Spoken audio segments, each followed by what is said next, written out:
He cheated, lied, blamed, then begged. People say heartbreak feels like something breaking inside you, but for me, it felt more like something quietly collapsing. No sound. No warning. Just the slow, heavy sinking of a heart that finally realizes the person it trusted was never holding it with care. When I met Ryan, I was 27, hopeful, and maybe a little too forgiving for my own good. He was charming in that warm, easy way that made you feel chosen just by being near him. He laughed loudly, loved deeply, at least that's what I believed, and carried himself like someone who would fight the world for the people he loved. I didn't know, not then, that some people love intensely but not sincerely. They love with emotion, not responsibility. They love with words, not decisions.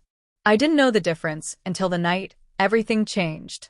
Ryan and I had been together for 3 years. We lived in a small apartment that always smelled like vanilla candles and morning coffee. We had routines, tiny rituals that made life feel steady. Every night before bed, he would rest his head on my lap while scrolling on his phone. Every morning, he would kiss my forehead before leaving for work, even if we had argued the night before. I used to think love lived in moments like that. But love isn't proven in routines. It's revealed in the shadows, in the quiet decisions people make when no one is watching. I first felt something shift one Saturday evening. He was sitting on the couch, phone turned slightly away from me. His thumb moved fast, too fast.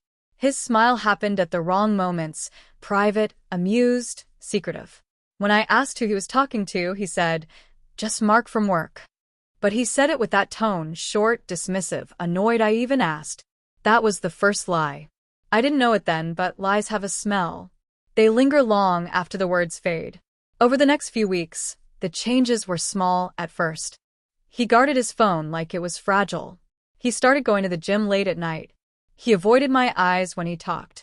He became defensive over nothing, picking fights out of the air as if he needed reasons to be angry at me. I kept trying to fix things. I cooked his favorite meals. I listened more. I apologized more, even when nothing was my fault. I became soft, then quieter, then almost invisible, hoping he would stop pulling away. But people who are hiding something rarely stop running. They just run smarter. One night, his phone lit up on the dining table while he was in the shower. I shouldn't have looked. I know that. But pain makes people curious, and curiosity often leads to the truth. The message on his screen didn't say much, just a heart emoji and asterisk. Last night was worth the risk. Asterisk. My hands went cold. My breath caught. It was like the world tilted a little, as if every memory was being rearranged in real time. I didn't open the phone. I didn't need to. I already understood. He came out of the bathroom humming, towel around his waist, casual and carefree, like he wasn't carrying a secret that was about to destroy us. I didn't confront him that night. I watched him instead. How he said, "I love you," without flinching. How he kissed my cheek like he hadn't kissed someone else's hours earlier. How he fell asleep easily while I lay awake feeling a heartbreak I couldn't even name yet. The next day, I asked him calmly, "Is there someone else?" He didn't hesitate. He got angry immediately.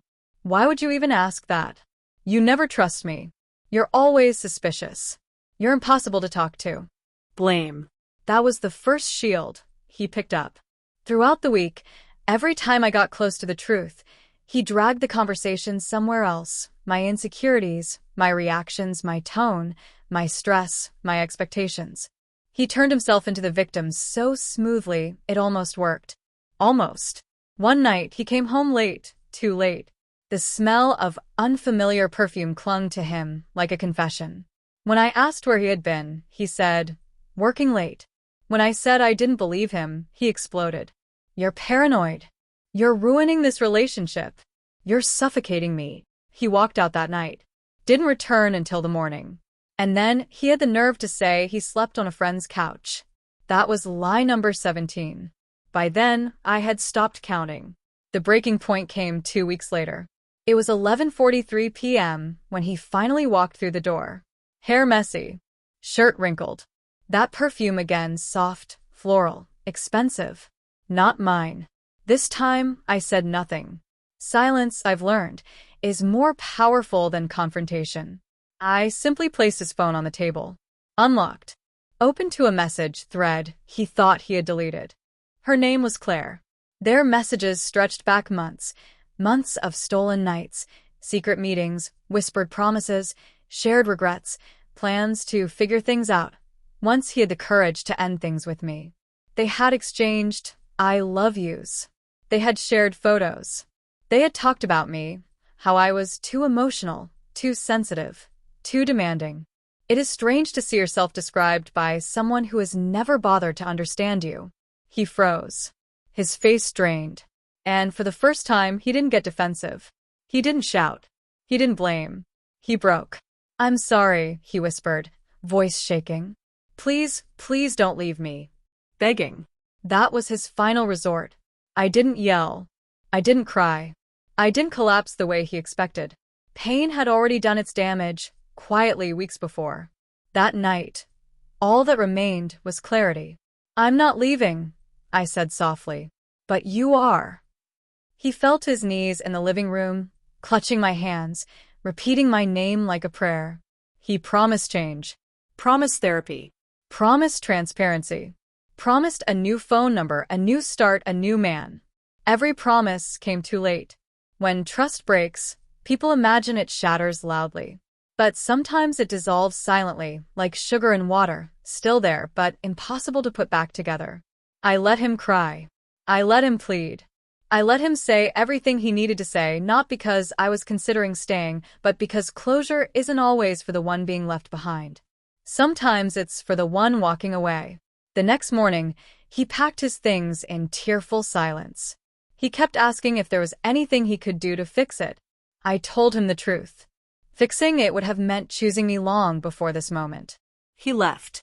The apartment felt bigger without him, but not empty, just quiet in a way that felt like peace trying to rebuild itself. For weeks after, he called every day, sent long messages about how he missed me, how he realized my worth, how losing me was the biggest mistake of his life. At first, I ignored everything. Then one day, I finally replied, "You didn't lose me. You let me go." I didn't send anything after that. I didn't need to. Some conversations end without being finished. Months passed. Healing came in small waves, slower than I wanted, but stronger than I expected. I learned to enjoy waking up alone. I rediscovered hobbies I had abandoned to make space for him. I found parts of myself that weren't shaped by his moods or excuses. One evening, while walking home with a cup of hot tea in my hands, the sky fading into evening gold, a thought hit me. I wasn't broken anymore. I was rebuilding. And I was doing it without resentment. Sometimes the people who hurt us aren't villains. They're simply human in all the wrong ways. Weak when strength was needed. Selfish when loyalty was expected. Cowardly when honesty was the only option. I don't hate Ryan. I don't even think about him much anymore. But I do think about the version of myself who loved him fiercely and believed his words. I think about how hard she tried. How patient she was. How forgiving. She deserved better. I am her now, just stronger, wiser, and unwilling to accept anything less than the love I once gave so freely. He cheated. He lied. He blamed. Then he begged. But I walked away. And that has made all the difference.